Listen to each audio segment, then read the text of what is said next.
everybody, Sol here. I have only one rule here: if it's animated, I'll comment on it. And I go through a lot of shit every day. Just running from place to place, working to feed my non-existent family, and generally just running myself into the ground until my body decides that it's done with all this living bullshit and basically just conks right out on me. But at the end of those days, all I can think of is home, where my cozy bed and my squishy cats and all my worldly possessions welcome me with a warmth that no other human has ever shown me. And when it comes to video games, I can think of no other game series that perfectly embodies that feeling of coziness than the Animal Crossing series of games. A series of games I have put obscene amounts of time into its various iterations. It surprised me then to realize that this game series actually has a movie, Dōbutsu no Mori.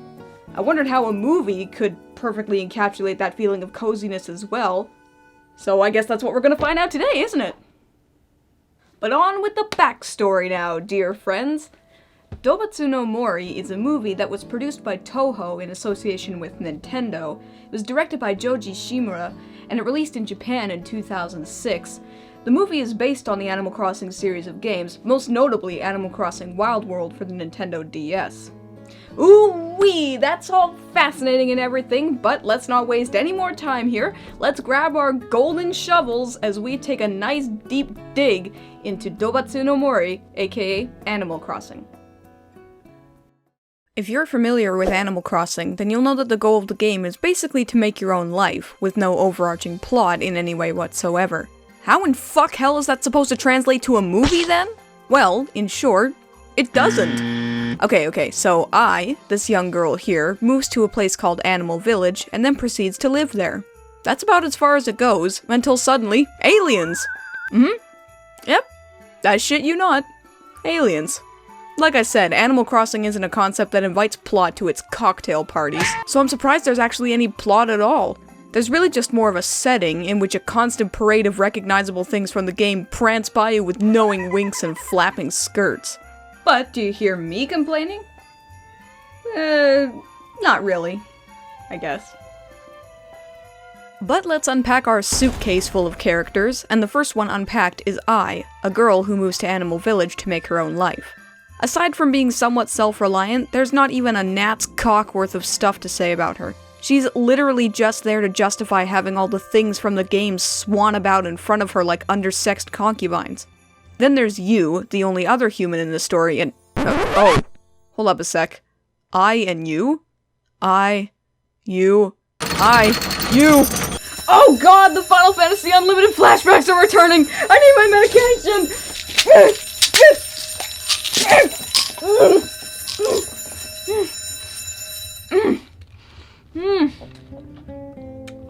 That's better.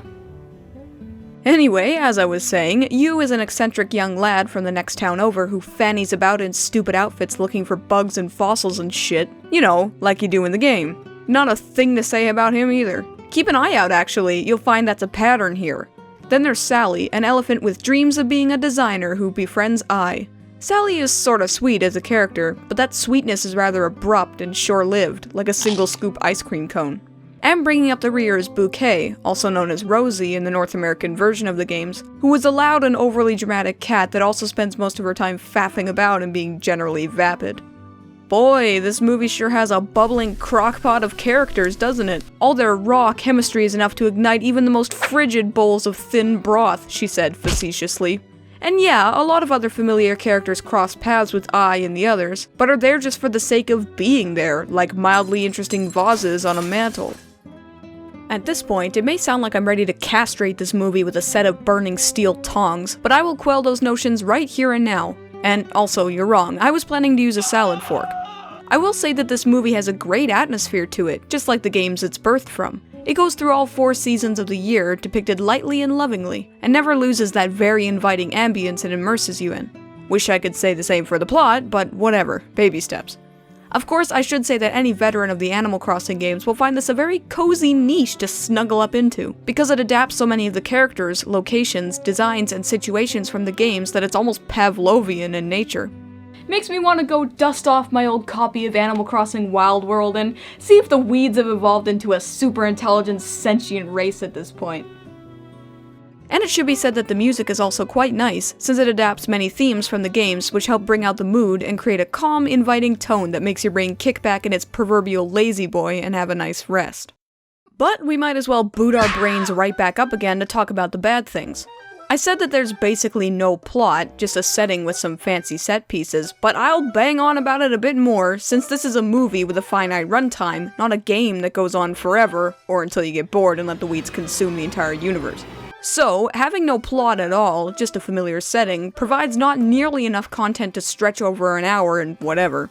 As a result, the whole movie has this daisy chain sort of feel to it, where stuff is just happening because of arbitrary reasons, not because the characters or situations influence it in any way. I wouldn't go as far as to call it boring, since it can keep your attention, but I'd really only say that for fans of the series and not the general movie-going public.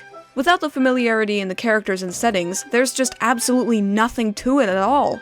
It's a whole lot of pretty wallpaper spread over top a bland-ass brick wall. There was certainly effort that went into the wallpapering, sure, but that doesn't excuse the fact that there's just absolutely zero substance to anything. It just feels like one gigantic piss in the wind, where the plot point of suddenly aliens isn't so much jumping the shark, as it is just, holy shit, eh? Something is actually happening. And look, only 50 minutes into this thing. How expedient. To me, it feels like they should have just not had a plot at all, and just made it a story about life. Hastily crowbarring in a scenario where it doesn't require one just leaves it a prime target for derision.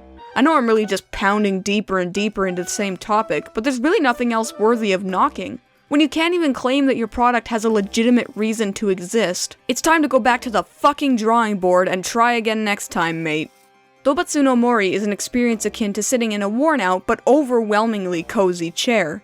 It's comfy and familiar and gives you a nice sense of safety and warmth. But in the end, you eventually need to get your ass out of that chair and fucking do something, which is a factor this movie just seemed to miss entirely.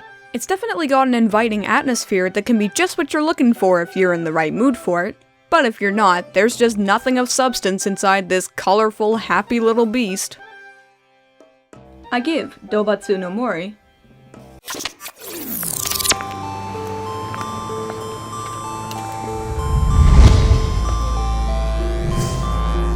1.5 eyes out of 5. So, Dōbutsu no Mori. Is it watchable? I'd say it's a lot more watchable if you've actually played the games, because you can play Where's Waldo with all the characters and scenarios and everything, but if you haven't played the games, I'd just give a non-committal, I guess, if you're in the right mood, maybe.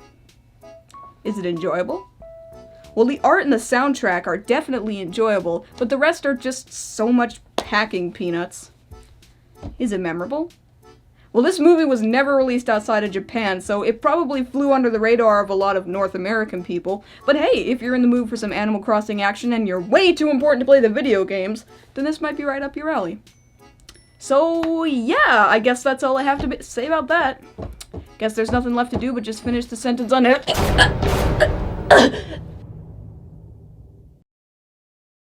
Want to stay up to date with the latest EyeofSol news? You can follow me on Twitter as well as on Facebook at twitter.com/EyeofSol299 and facebook.com/EyeofSol. I update them every day, so if you want to check out news on the show as well as updates, just follow the links here. Hey everybody, thanks for watching my review of Animal Crossing, aka Dōbutsu no Mori. If you liked this episode, I would appreciate a like and a share, as well as a subscription to my channel, because that makes me smile like you wouldn't even believe. If you want to see the previous Sol episodes, you can see the annotations playing on the video right now. Or if you want to check out my various social media sites, you can see my links to my Twitch channel, Twitter page, and my Facebook fan page there on the screen for you, as well as in the description. If you have an idea for an animated series or movie you want me to comment on, you can leave me a message in the YouTube comments, on any one of my social media sites, or just let me know in any way you can think of to let me know what you want to see, and I will add it to my list. Okay? Thanks again for watching everybody, and I will see you next week for an April Fool's review.